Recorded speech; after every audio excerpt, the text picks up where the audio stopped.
Hey guys, before we begin, Eric apparently has a message, so he can just take that away. So, go ahead, Eric, you have the floor. Hello, everyone. I am Erickson Shantleworth, and I am absolutely livid right now. I was walking down by the game store when I found this poster. So, that purple blob wants to vote, huh? A vote for what? Oh, I get it. He's probably holding a vote to make sure that he's said to be the funniest character and he's running unopposed. Well, I have a message for you, you blob of mucus. I am the funny character of this show, and you will not be taking that away from me. So you know what? I challenge you. We are in this together. We will see who the community wants to be the funny man of this show. So, in a few weeks' time, we will be holding a vote, everybody. And remember, if you don't vote for me, then you're a traitor. Yeah, sure, what he said. Hello, everyone, and welcome back to Monsters of the Past Revisited. As always, I'm your host, Mr.G. There are some animals out there whose names just plain don't make sense. Like the guinea pig. It's not from Guinea, and it's not a pig. What's up with that? But there are some animals whose names were thought to have made sense at one point, but then they ultimately turned out to not be true. We're talking about one of such cases today. This is Oviraptor. Oviraptor means egg thief and is a member of the Oviraptor family. It's thought to be omnivorous and it lived in Mongolia during the late Cretaceous. Oviraptor is a truly sad case of a creature with an outdated name. When Oviraptor was first discovered in 1923, it was found on top of a nest, which was thought to contain the eggs of a protoceratops. So because of that, it was thought that an Oviraptor died while trying to raid a nest and was named accordingly. And for decades, this was thought to just be how they worked. They were nest parasites. They would sneak up an unguarded nest and have omelets for breakfast. And their skeletal structure didn't really help with this reputation. They had beaks that looked like they could be used to break hard-shelled things, like, eggs. And they had long legs like they could be good at running away, like if a parent came back. Although, of course, some people theorized they didn't just eat eggs, as there was a theory proposed in the early 90s that they could be semi-aquatic and eat bivalves. But this theory was discredited simply because of lack of evidence, and how Oviraptor's body plan doesn't support an amphibious lifestyle.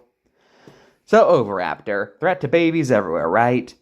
Well, that's how it was thought to be until the mid-1990s when reanalysis discovered that what were thought to be Protoceratops eggs were its own eggs.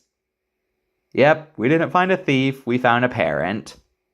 Ooh, yeah. What was thought to be a nest parasite that died in the middle of a heist was now a parent that we think was trying to protect its young from a sandstorm. Unfortunately, animals pretty much never get their scientific name redone, so as such, Oviraptor got stuck with that name, and it's probably going to be stuck that way forever. How sad. And this discovery also raised a new question. If Oviraptor wasn't a nest parasite, what did it eat then? As mentioned earlier, they had a beak instead of any teeth or flesh-ripping things like that. Oviraptor was likely an omnivore, but what specifically did it eat? Maybe it could have used its beak to crack open shells of freshwater mollusk. Maybe it could have dug up root plants, and, maybe it could have eaten the occasional egg, just not enough to basically say it was their staple diet. Now, of Oviraptor reconstructions, there are two things we need to discuss. First off, you'll notice that a lot of older Oviraptor reconstructions give them a nasal horn. And while nothing's changed from last time, I still don't know exactly why this changed. I think I do have a good explanation. You see, look at the initial fossil of Oviraptor. Doesn't that look like a nasal horn? Yeah. But if you look at other members of the Oviraptor family, they all possess head crests. So what was thought to be a nasal horn is most definitely just a fragment of its crest. Speaking of crest, you often see Oviraptor reconstructed with a large head crest, but the real Oviraptor is thought to have had a rather short one.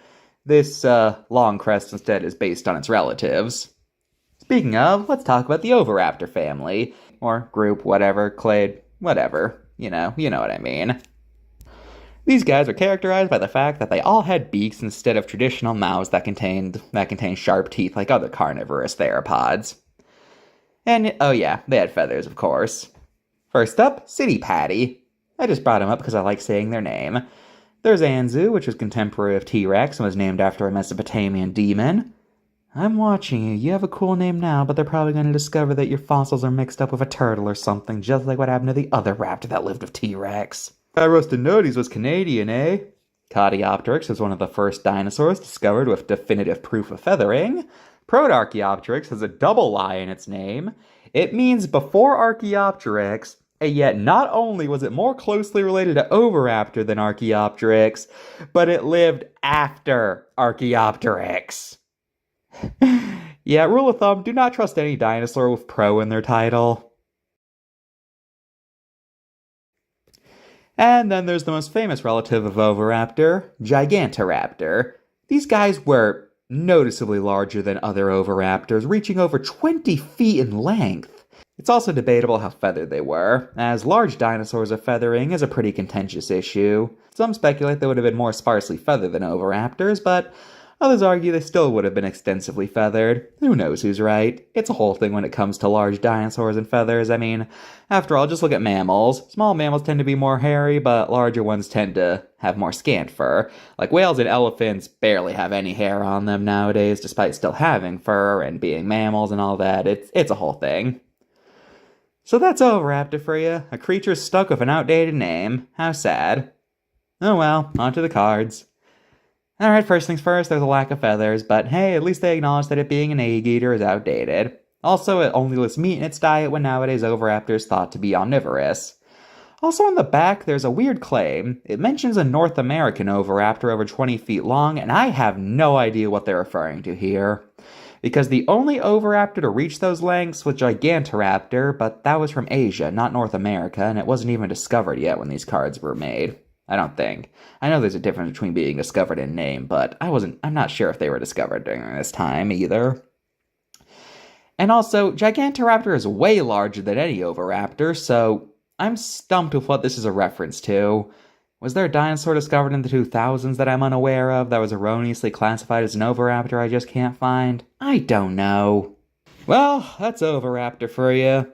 Kinda sad they're stuck with a name that gives people the wrong idea, but you know, they're extinct, so not the worst thing that's ever happened to them. Goodbye, everybody. Open up! Open up, you blob! Can I help you? Yeah, you know what you did. Okay, I admit it, I ate an extra peanut butter cookie when I was only supposed to have 2. No, not that. I'm talking about the fact that you're trying to run an election unopposed. What? I saw this flyer. You're trying to hold a funniest man in Luxaville competition. I don't even live in Luxaville anymore. What are you talking about? Well, 2 could play at that game. I hereby challenge you to an election duel and let the people decide who the funniest man in Luxaville or the series is. But, trying to cower out now? 'Cause you fear me? Huh? No, I'm not afraid of you. And if you want to go down like that, then let's go down, okay? Let's let the people decide. I'll see you in... When should we have the vote? Let's say a few weeks from now. Okay, but like 1, 2 weeks, 3 weeks. I'll think of it later, okay? These election things take time, okay? We'll open the polls sometime in a few weeks, okay? All right, fine. See you then. See you then, fleshy. See you then, slimy.